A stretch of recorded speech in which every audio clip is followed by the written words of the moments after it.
Parenting stories. First story is titled, Am I the a-hole for enforcing that my son uses his college fund to pay back his child support? My wife and I have 2 kids. Our oldest is Josh. He just started his second year in college. Full disclosure, I'm not Josh's biological dad, but I've been married to his mom since he was 8. He's my son in all but blood. Josh has a full-ride scholarship at his college. His mom and I are very proud, and he has ambitions for law school after graduation. A few months ago, we were contacted by Tina, a girl who claimed to have had a baby boy with Josh. The baby is a little under 18 months old. Tina said Josh had ghosted her and blocked her on all platforms. She'd been trying to get back in touch with him, but when that didn't work, began to look for his parents to contact. She finally found us and begged us to get Josh to talk to her. We were skeptical at first. He said he knew the girl but denied the baby. We insisted on a paternity test, 2 of them, and they were positive. Tina has gone through the courts and now is pushing for back child support for the baby. Josh is panicking. He doesn't have much income or savings other than a college fund his mom and I have been paying into. He wanted to use that money for his first apartment and for law school. My wife wants to help him pay. The payments aren't much now, and we could afford to, but I'm against it. We, wife and I, agreed that our kids would be responsible for themselves once they moved out. We'd help them if they needed it, but only if it was reasonable. To me, paying his child support for a baby he tried to abandon is unreasonable. He has the money in his fund, he just doesn't want to use it. Josh is afraid of not being able to afford law school without big loans in the future. And to that I say tough. Should have thought of that before bringing a child into the world. My wife thinks I'm unfairly punishing him, and paying the support now would be investing in both the baby and Josh's future. I have no interest in taking care of an infant again this late in life. I'm fine with being grandpa, but not stand-in dad while Josh gets off scot-free. He needs to step up and take care of his kid. Edited to add, I suddenly have a flood of responses to read. Can't find the info post I meant to reply to, so I will address some questions here. Tina, according to her, tried to get in contact with Josh while she was pregnant. He denied the baby was his and ignored her. They weren't dating. She attends community college, not his university. She has evidence of multiple attempts to contact him both before and after the baby was born. I don't know about protection being used. I'd hope they were careful and that this was just an accident, but I'm not going to ask about all the details of my son's private life. The deed is done. The baby exists. He needs to step up and be a dad. Now for the top comments. Not the a-hole. Thank you for standing up for the girl and the baby. Josh needs to understand that actions have consequences. Agreed. Not the a-hole. You're teaching your son a valuable lesson. Especially if he wants to be a lawyer, he should understand the importance of consequences. Not the a-hole. He has the money in his fund. He just doesn't want to use it. Should have thought of that before bringing a child into the world. I agree. Law school would be great, but he doesn't have that luxury. If he's still able to get a college degree and also has money to support a child, he's doing well enough.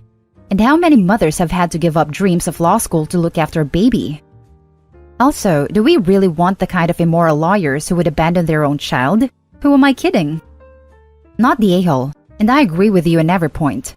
Josh not only created this mess, but he made it worse by actively avoiding Tina and forcing her to get you/your wife/the course involved. If you and your wife pay his child support for him just so his future stays pristine, then you are enabling his recklessness. I mean, what about Tina's future and the plans she had that have now been put aside because she became a mom? She doesn't get to continue her life as though nothing has changed, and neither should Josh. If your wife wants to help in some way, she can go shopping for her grandchild, maybe buy some clothes or toys or other things that would help Tina out. But the actual child support is Josh's responsibility to figure out. And if that means he takes the money out of his college fund and/or gets a job to meet his obligations, then so be it. Now for the next story. Am I the a-hole for trying to force my stepson to move out of his bedroom so my daughter can move in? I have a daughter and a stepson who I will call Carly and Kyle. Carly 15 and Kyle 18. They have never been particularly close. Kyle tends to avoid me and Carly like the plague. He hasn't bothered ever trying to build a relationship with us. I have been with Kyle's dad since the kids were 10 and 13. Due to some personal troubles, which I'll not go into detail about, Kyle stays with his dad, though his mother will visit fairly regularly, and they're in constant contact. She, of course, believes me to be the a-hole in this situation. Kyle has stayed in the attic since I knew him. His parents had the attic converted into a proper bedroom for him when he was around 9 or 10. It is an absolutely stunning room. Plenty of space, nice furniture, and it is currently inhabited by several dressmaking dummies as he is studying fashion at university. Lately, Carly has asked me if she can stay with me full-time. She and her dad are just not getting on, and she'd prefer living with me. Her dad is absolutely fine with this, as he was never really good with her in the first place. This means that the majority of Carly's things will be at our place. She has a lot more things than Kyle, and would most likely need more space. That's why I thought it'd be a better idea to have Kyle move into Carly's slightly smaller bedroom downstairs, and Carly can move into the attic bedroom. I even offered to pay for whatever Kyle wants for his new bedroom, regarding wallpaper, paint, posters, etc., as I know it is a bit of a change for him. Kyle is not a fan of the idea, and has been complaining about how he needs the space to work on his university projects. I told him that he is more than welcome to use the dining room, as we rarely ever use it, and we can clean out one of the storage cupboards to store the dummies in. Kyle's partner is also not a fan of this, though I am almost 100% sure that this is just because in the attic bedroom, they can do what teenagers do without interruption. I think that Kyle is being a bit overdramatic about this, as I'm not kicking him out into the street, just into a smaller bedroom, which I have offered to decorate for him. His father is not completely sold on the idea, but is slowly coming around. He also thinks that Kyle is being a bit dramatic regarding the room situation. Kyle's mother and girlfriend, and of course Kyle himself, all think that I'm being an a-hole. Am I the a-hole? Now for the top comments. You're the a-hole. You can't kick him out because you want your daughter to have his room. You give her what's available. Such a terrible thing you're trying to do. He's also paying rent. Obi replied to my comment below saying so. WTF? If he's paying rent, she's twice the a-hole I thought she was before. You're the a-hole. That has been his room for years. Now you want to favor your own child. This is his space. He needs it for his studies. All of his points are valid. You're playing favorites and wanting to give your daughter the bigger room. Your reasoning makes zero sense. Oh, she has more things, but then go, well, he can store his stuff downstairs. Yeah, so can she. The big, giant, gorgeous room with a lovely furniture. Sounds like Mommy Dearest wants her daughter to have a big princess room Mommy thinks she deserves, and the teenage boy and his partner need to stop being gross teenagers and take the smaller room. The next story is titled, Am I the a-hole for not letting my parents stay with my kids for long periods of time because of my brother? I, 27 female, have a sister, 26 female, and a brother, 15 male, who is autistic. When he was 2, he was diagnosed with autism. From that moment on, he was my parents' absolute priority. Well, I get it now, 14-years-old me did not. It was like I woke up one day and my parents became very different people. Lots of money were spent on various types of therapy, lots of time were dedicated solely to him. Lots of special occasions for me and my sister became second thoughts to my parents. They were not terrible parents, but a lot of things they did before, like having meals with us every night, picking us from school became our nanny's responsibilities, as my parents were focused on my brother. I resented my brother first, and with time, my parents. The one positive thing was me and my sister becoming best friends. I left for college when I was 18, and my sister left for the same college the year after. We lived together the whole time. Neither of us really missed home, because who misses feeling like a second thought? We only went home for the holidays. In the summers, we did car trips and had a blast. When I was 21, I met my now husband. The three of us, me, sis, and him, became super close. After that, he joined our summer trips. We got married 2 years later and had twins the following year. The kids are now 3. We stopped the trips after the twins were born, but after their first birthday, we decided to go on 3 weeks vacations annually. When they grow up, we will make sure to adjust the trip so they can join us. Right after my sister finished college, I got a job near our hometown. My sister had no reason to stay where we were, so she moved back with us. My husband's parents live close, just 2 hours away, and my parents and my brother still live in our old house, 15 minutes away. For the first 2 trips after the twins were born, we left them with my mother-in-law and father-in-law. They are amazing grandparents. Well, this year, it clicked to my parents that my girls were obviously not going with us on the trips. They asked who had watched the twins the first 2 times, and I explained that my mother-in-law and father-in-law had. They asked to keep them this year and I said no, but thanks for the offer. We appreciate it. They wanted to know why my mother-in-law and father-in-law could have them for long periods of time, but they couldn't. I was honest, said that I do trust them to babysit for short periods, as I know they would never neglect the girls in those few hours. But I don't want them to have them for 3 weeks. They need a lot of attention, and so does my brother. And while I don't think they would do anything on purpose, I'm afraid they will end up too focused on my brother and temporarily forget the twins need their attention as well. They accused me of hating my brother. I don't. And said that I was a horrible sister. They said I was punishing them for caring for my brother and preventing them from bonding with my girls. My sister and husband agree with me, though, but I fear they are just too close to the situation to judge. Am I the a-hole? Now for the top comments. Not the a-hole. Your parents did what they thought was best for their children. You get to do what you think is best for your children. I really appreciate how perfectly you worded this. It would take me 8 paragraphs to make the same point you just so concisely made. Not the a-hole. You have valid and sensible reasons. Your parents are emotional, but to not have noticed for 2 years your girls were not with you and were obviously somewhere, to me just shows what you've said.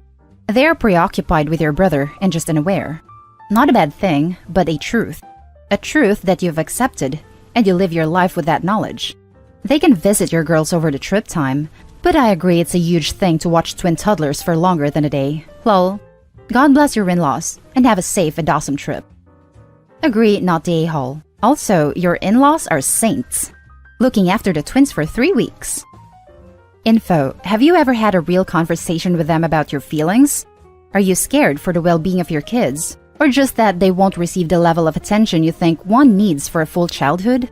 I ask cause 3 weeks ain't going to break your kids. Unless it's big ol' abusive. Not the a-hole after reply. We never had a full emotional conversation about how my sister and I felt like second thoughts. No. But they are aware we felt forgotten. I don't think they would abuse the girls. But 2 toddlers are a full-time job. They need a lot of attention. Between naps, 5 meals, bathing, playing, changing diapers, they need someone to always be paying attention. My fear is that they will forget a meal, or not realize a diaper needs changing or something like that, because my brother needed their attention.